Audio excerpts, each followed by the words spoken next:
Let's make news at 6.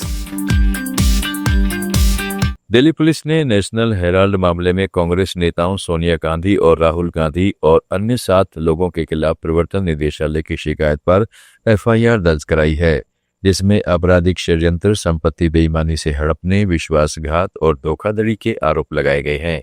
ED का आरोप है कि गांधी परिवार ने अपनी स्थिति का दुरुपयोग कर एसोसिएटेड जर्नल लिमिटेड की 2000 करोड़ रुपए से ज्यादा की संपत्तियों को यंग इंडिया कंपनी के जरिए महज 50 लाख रुपए में हासिल किया, जो कांग्रेस की संपत्ति थी।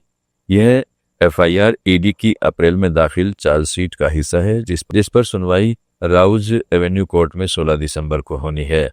कांग्रेस ने इसे मोदी शाह की राजनीति बदले की कार्रवाई बताया और कहा कि यह पूरी तरह फर्जी मामला है, जिसमें आखिरकार न्याय की जीत होगी। कांग्रेस नेता संदीप दीक्षित ने कहा है कि यह पूरी तरह से राजनीतिक रूप से प्रेरित मामला है। साहब, ये बिल्कुल ही फर्जी केस है। इसमें क्योंकि बार बार हमारे लॉयर्स ने कहा है, नेशनल हेराल्ड के, राहुल जी के, सोनिया जी के, कि कहीं मनी लॉन्ड्रिंग का केस तो बनता ही नहीं है। और दूसरा, ये तो नॉट फॉर प्रॉफिट ऑर्गेनाइजेशन है, इसमें प्रॉफिट कहाँ से आ जाता है? इतनी तमाम संस्थाएं हैं, क्या सरकार को या ईडी को ये सिंपल चीजें नहीं समझ में आती हैं? तो ये पॉलिटिकली मोटिवेटेड केस है और मुझे नहीं लगता इसमें कोई भी आधार है किसी तरह के केस का। वहीं भाजपा नेता आरपी सिंह ने नेशनल हेराल्ड मामले को लेकर कहा है कि यह एक सामान्य कानूनी प्रक्रिया है, लेकिन इसमें घोटाला है। उन्होंने कहा है कि जो भी लोग इसमें शामिल हैं, उनके खिलाफ कार्रवाई होनी चाहिए। जो लोग भी उसमें लिप्त हैं, वो सोनिया गांधी हो, राहुल गांधी हो, खड़गे साहब हो, श्याम प्रतोता हो, जो लोग भी उसमें हैं, सबके खिलाफ कार्रवाई होनी चाहिए। वो इवन वो जो एक कंपनी थी जिसके थ्रू पैसा ट्रिप रूट हुआ था, उसके ओनर्स के खिलाफ भी कार्रवाई होनी चाहिए, क्योंकि ये जो पूरा मामला है ये एक बड़ा घोटाला है। किस प्रकार से आप बिना पैसा लगाए हुए अपनी जेब से 2000 करोड़ रुपए की कंपनी को आप हथिया लें। छत्तीसगढ़ के दांतेवाड़ा में 37 माओवादियों ने एक साथ समर्पण किया है, जिनमें 27 इनामी माओवादी शामिल है। एसपी गौरव राय ने बताया है कि 2024-25 के दौरान लगातार चलाए गए ऑपरेशन और सुरक्षा बलों के दबाव के चलते माओवादी मुख्यधारा में लौट रहे हैं। छत्तीसगढ़ सरकार की पुनर्वास नीति और पुनर्वास से पुनर्जीवन अभियान के तहत ये सभी माओवादी हथियार छोड़कर समाज की मुख्यधारा में शामिल हुए हैं। पिछले 20 महीनों में अब तक कुल 508 माओवादी समर्पण कर चुके हैं। DRG Bastar pattern, SIB, CRPF की 111वीं 230वीं बहाली, इनका मुख्य रूप से रोल रहा। अगर देखा जाए तो पिछले 20 महीनों में कुल 508 अधिक माओवादी ने आत्मसमर्पण किया है, जिसमें से 165 पर शासन द्वारा पुलिस से इनाम घोषित था।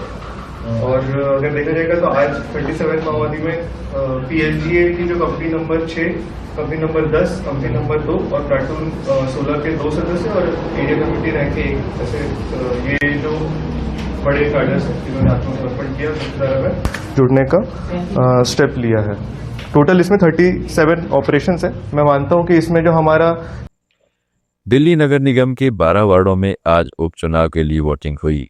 इस उपचुनाव में कुल 51 उम्मीदवार अपनी किस्मत आजमा रहे हैं, जिनमें 26 महिला उम्मीदवार शामिल हैं। महिला उम्मीदवारों की संख्या के लिहाज से भाजपा सबसे आगे, जिसमें 8 महिलाओं को मैदान में उतारा है, जबकि आम आदमी पार्टी ने 6 और कांग्रेस ने 5 महिला उम्मीदवारों को टिकट दिया है।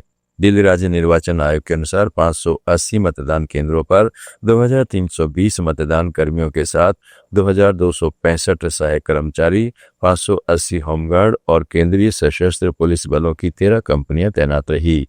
उपचुनाव के नतीजे 3 दिसंबर को घोषित किए जाएंगे।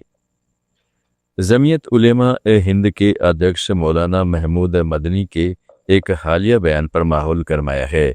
इस विवादित बयान को जहां कई मुस्लिम बुद्धिजीवी गलत बता रहे हैं, वहीं एनडीए और भाजपा के नेता भी मदनी को घेरे हुए हैं। अब केंद्रीय मंत्री ज्योतिरादित्य सिंधिया ने महमूद मदनी के बयान पर प्रतिक्रिया दी है। उन्होंने कहा है कि मैं समझता हूं कि प्रजातंत्र किसी भी स्तंभ को, खासकर हमारे न्यायालय पर किसी व्यक्ति को ऐसी ओछी टिप्पणी कभी नहीं करनी चाहिए। आप सुन रहे थे let's mind more than radio. Follow कीजिए हमें हमारे सोशल मीडिया प्लेटफॉर्म्स पर।